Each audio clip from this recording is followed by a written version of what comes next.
کہ ایبسولوٹلی گلگت بلتستان میں آپ کے مینڈیٹ کے ساتھ کے خلاف کوشش جاری تھا اور جاری ہے. Can you imagine? مطلب یہ کس قسم کا اتحاد ہے بھائی؟ میرا مینڈیٹ پہ آپ ڈاکہ مارنے کی کوشش کریں، میرا سیٹس آپ چوری کرنے کی کوشش کریں، اور میں آپ کے ساتھ بینچز پہ بیٹھ کے تالیاں بجاؤں. یہ کس قسم کی سیاست کر رہے ہیں؟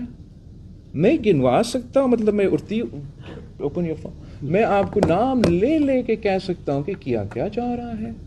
مطلب جہاں تک وہ ڈیامر کا میں بات کر رہا تھا آپ کو، جو جس علاقہ کو انہوں نے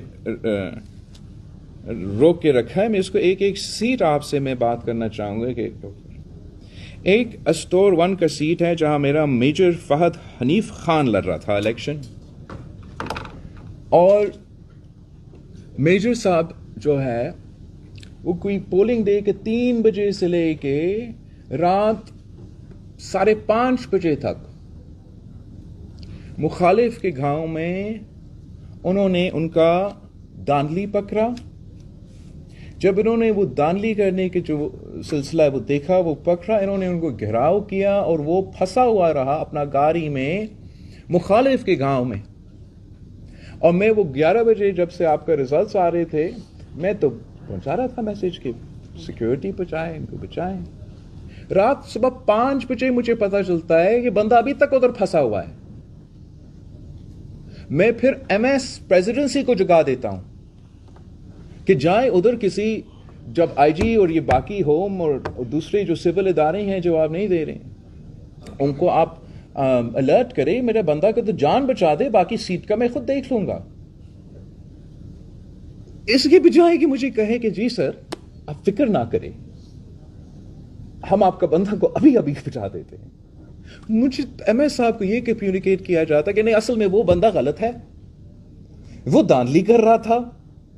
آپ سب الیکشن لڑتے ہو، آپ یہ مجھے بتائیں کہ مخالف کے گاؤں میں داندلی ہو سکتا ہے کہ اپنے گاؤں میں پھنسا ہوا ہے، مخالف کے گاؤں میں گھیراؤ کیا گیا ہے مخالف کے لوگوں سے، صبح 5 بجے ہیں، آپ مجھے کہہ رہے ہیں. تو پھر نے کہا سیٹ باہر میں جائے، بندہ بچائے. میں ان کا شکر گزار ہوں، بندہ تو بچا دیا سیٹ پہ. ساتھ جو کرنا تھا انہوں نے کر لی. یہ ہے اسٹور 1. اسٹور 2 میں میرا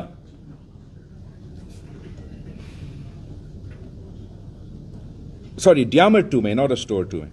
اسٹور 2 تو سید موسوی صاحب کا سیٹ تھا، وہاں بھی ان کے مسئلے تھے، وہ اپنی جگہ. ڈیامر 1 میں بشیر احمد خان صاحب میرا نمائندہ. اب میں وہ سیٹ ہار چکا ہوں. مولانا فضل الرحمان صاحب نے جیتنا تھا، مگر اس لیے کہ خدا نہ خواستہ پاکستان پیپلز پارٹی اور مولانا فضل الرحمان صاحب ایسے نہ کرے کہ اتحاد میں شامل ہو جائیں، بیچارے مولانا فضل الرحمان صاحب کو بھی سیٹ سے محروم رکھا گیا. اب وہ مولانا فضل الرحمان صاحب کو بھی سیٹ سے محروم رکھا گیا. ڈیامر 2 میں میرا عطا اللہ شاہ صاحب ہیں جو الیکشن لڑ رہا ہے، جو ان کے کہنے کے مطابق وہ مان رہے ہیں کہ 24 ووٹ سے پولنگ ڈے کی گنتی میں کم. نا کیوں کم؟ آئی ایم ناٹ کاؤنٹنگ کہ وفاقی حکومت کے کیا مداخلت کی پولنگ ڈے پہ، پولنگ ڈے سے پہلے کیا ہوا. میں کہہ رہا چلے گنتی میں 24 کم تھا. وہ پولنگ سٹیشنز جو پوسٹل بیلٹس تھے، ہمارے لوگوں کے مطابق وہ پولنگ بیلٹس میں آگے، مگر اس کے بجائے کہ وہ گنتی کروانے کہ وہ ان پوسٹل بیلٹس کا گنتی کرے، وہ ری پولنگ کا آرڈر دیا ہے، وہ بھی 15 تاریخ. چلے ماشاءاللہ. اسی طریقے سے جہاں ری کاؤنٹنگ اور ری پولنگ پاکستان مخالفین چاہتے ہیں تو ان کو اجازت ملتا ہے، جہاں ری کاؤنٹنگ اور ری پولنگ پاکستان پیپلز پارٹی کا درخواست ہے، وہاں مجھے وہ